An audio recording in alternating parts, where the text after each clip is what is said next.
Groves in Australia Diecast Salvage.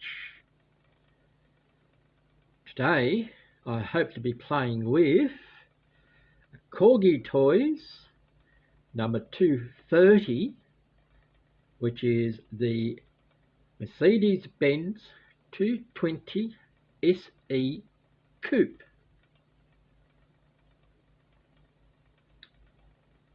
So, if you wish to come along and see what I do with it, come and join me over at the workbench and we'll have a closer look at it.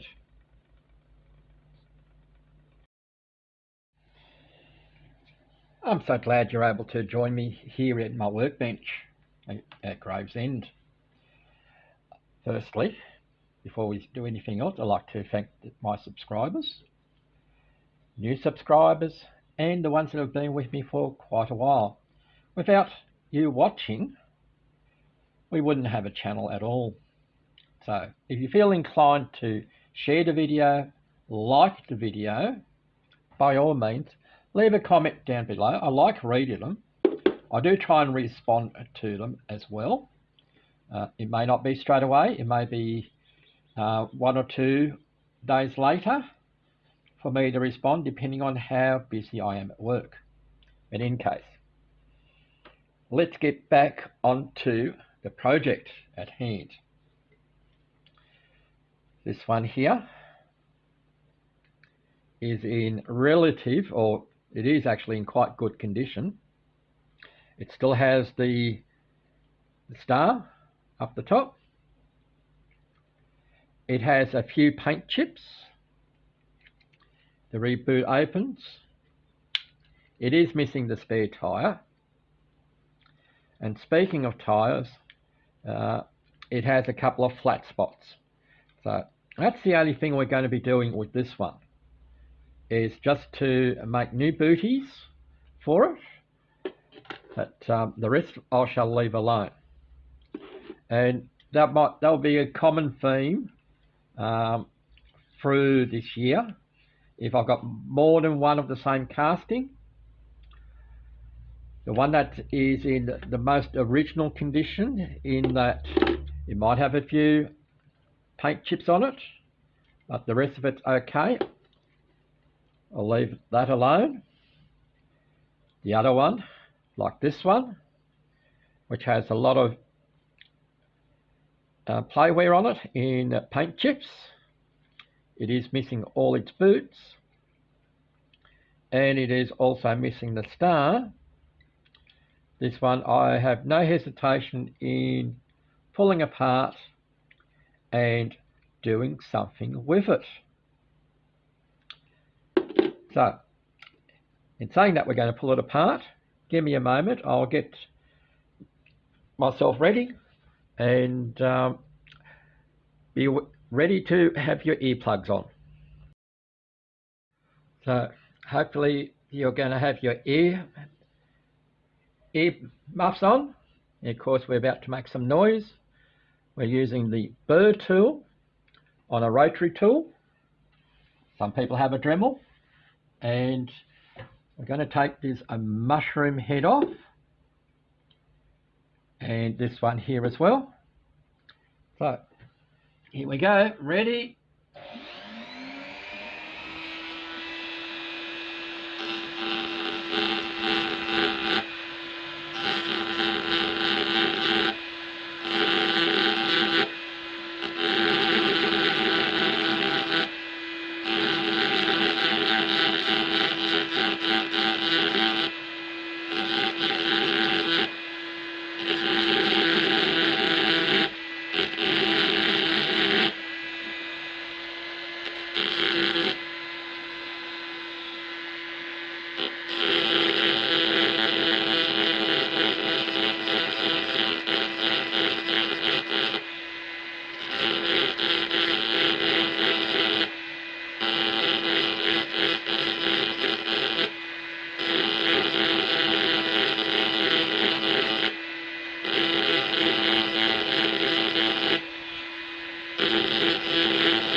Now, if I've done this correctly, we should be able to pop the base off without too much problems. All I've done is taken the mushroomed end off, both ends,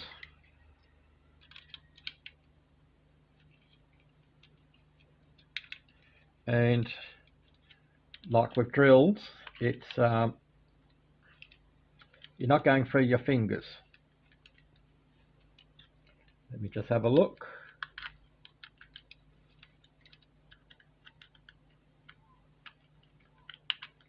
Might just have to take a little bit more off. Depending on how I can get in there. All right, I'm just going to take a little bit more off the end of the burrs here, and we'll come back and we'll pull the thing apart. Yeah, I just didn't have enough of the mushroom head off, but now we do, so we can go in.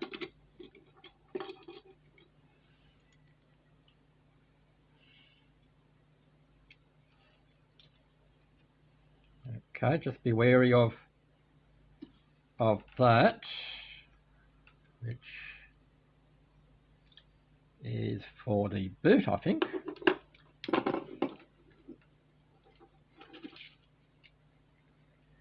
Well, there you go. First that I've even known that this thing actually has steering. Now let's have a look at the other one. The steering's very tight on this one. There you go. It's something that I've learnt today. Hope you have as well. All right, interior is vacuum formed interior, and it's very flimsy, very transparent. You can almost look all the way through that, so we need to be careful with that. The boot lid is just hinged in place, and the front steering mechanism has fallen out, so I'll have to look through my video to see how it connects back. But that is the casting. No, we've still got the window unit. We'll put that into some disinfectant to clean that up. So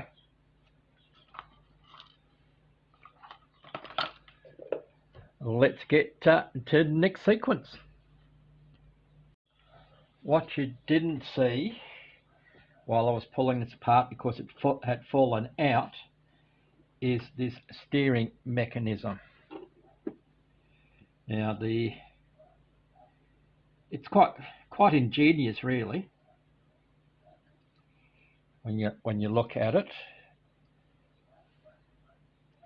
There's a bar. We'll pull it out. That needs to be cleaned up. Then we have our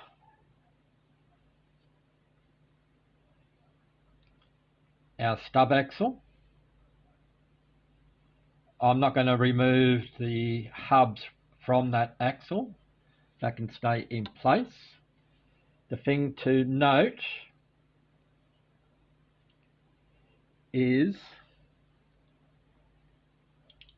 this fin side goes to the bottom, and it goes to the back of the vehicle. If you want to mark it right and left, that's entirely up to you. So I'll most likely be coming back into this shot here so that I can remember which way it goes.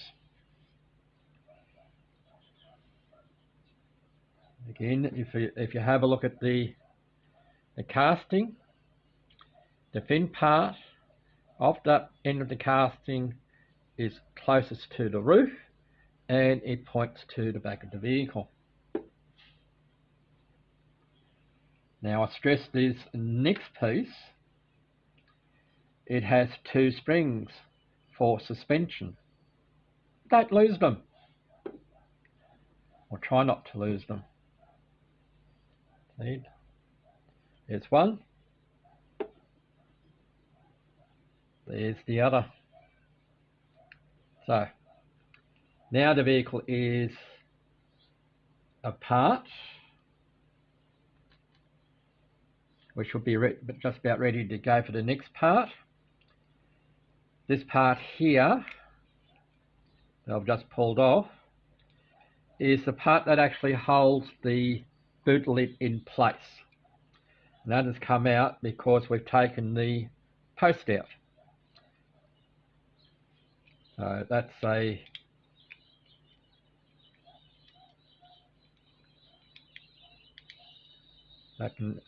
that will snap into place.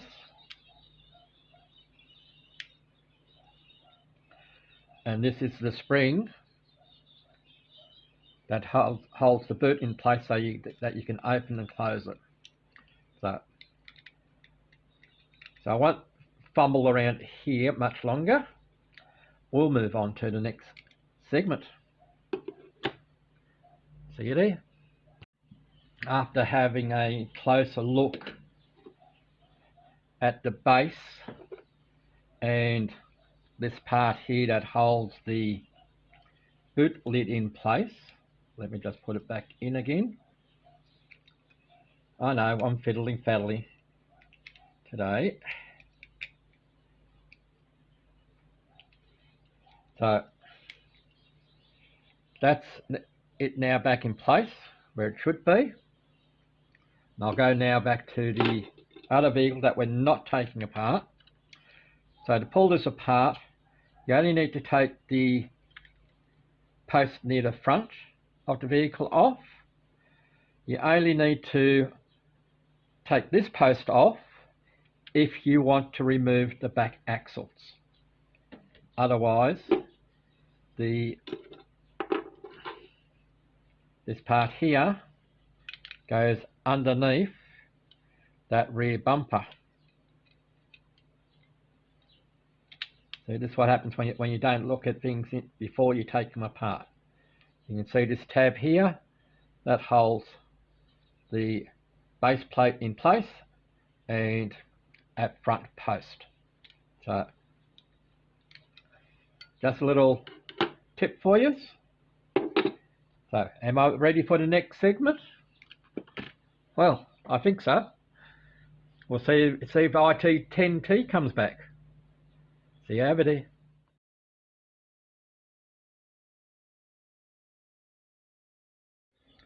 Well, I hope you're ready. We're going over to the new stripper venue for Gravesend Australia Diecast Salvage. Now this one's a lot more noisier than our previous one. That's what we've had to do. So here we have a self-made sandblasting cabinet made out of tubs, drilled a few holes, an air filter or dust filter from a car. This is from the plumbing section of a hardware store. I've still got a few things to get on there, but we have enough to get going, and we're starting on my new paint booth. The media we're using is held in this container here. Here we have our air compressor. So let me put you up so that you can see. Apologies about the blurriness. There goes the air compressor.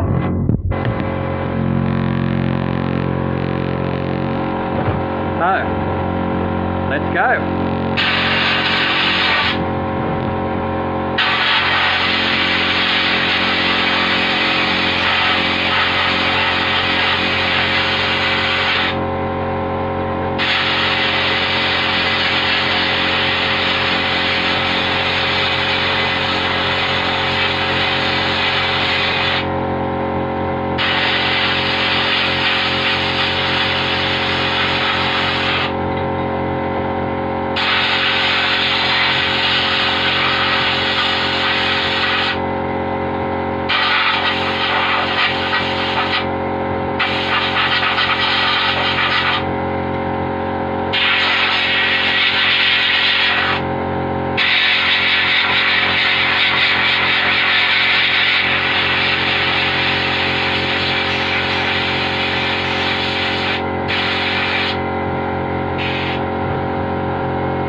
If you don't like nudity, you best look away now, because here we have a nude vehicle.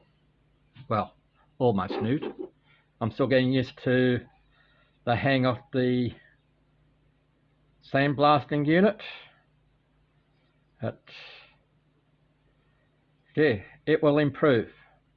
All I've done is use masking tape to hold the rear boot lid in place for this next section, where we're going to use the brass bristle brush and our scourer to change it from that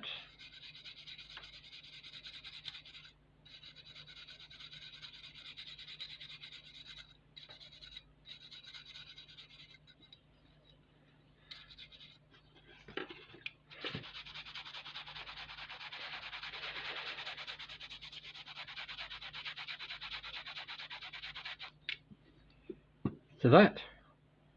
Nice and shiny, shiny. I shall do the rest of this off camera, and we'll catch you soon.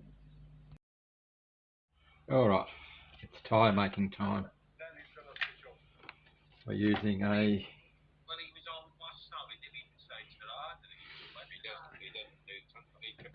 black goop that's used to hold your windscreens in place of the car. Just a different version of what Paul Restorer uses. I'm just using the more pasty version.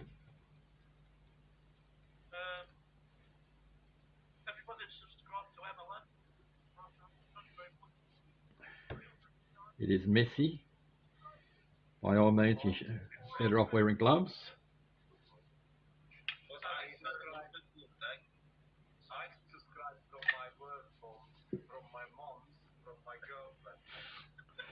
I am on the DMC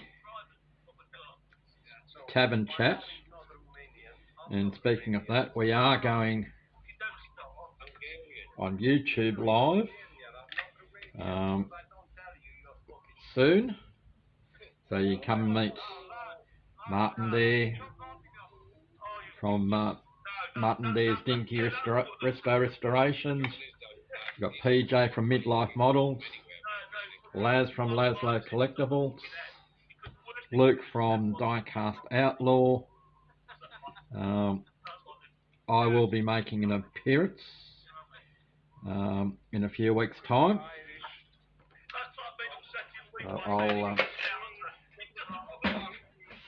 So it'll be interesting for something different.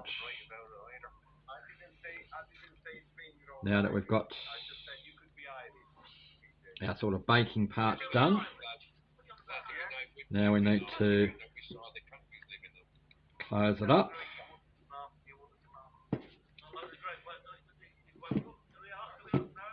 Like I said, it is messy,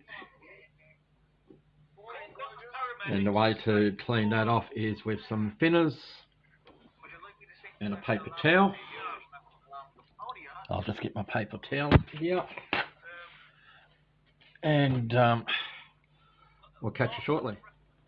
This is just a reminder as to what I started with at the beginning of this episode. And here we are now. Here is our Corgi Toys Mercedes Benz 220SE. If you didn't come along for the ride to see what we did with it, I shall explain it to you. Fairly simple is that, of course, we stripped it. We've repainted it in a metallic blue. We've given it new rubber boots, and we just put in the little bit of detailing, like front indicators, rear tail lights, rear indicators. We polish up the screen, and here we are. On the red one, all I've done is given it new boots. That's all that I was going to do on that one.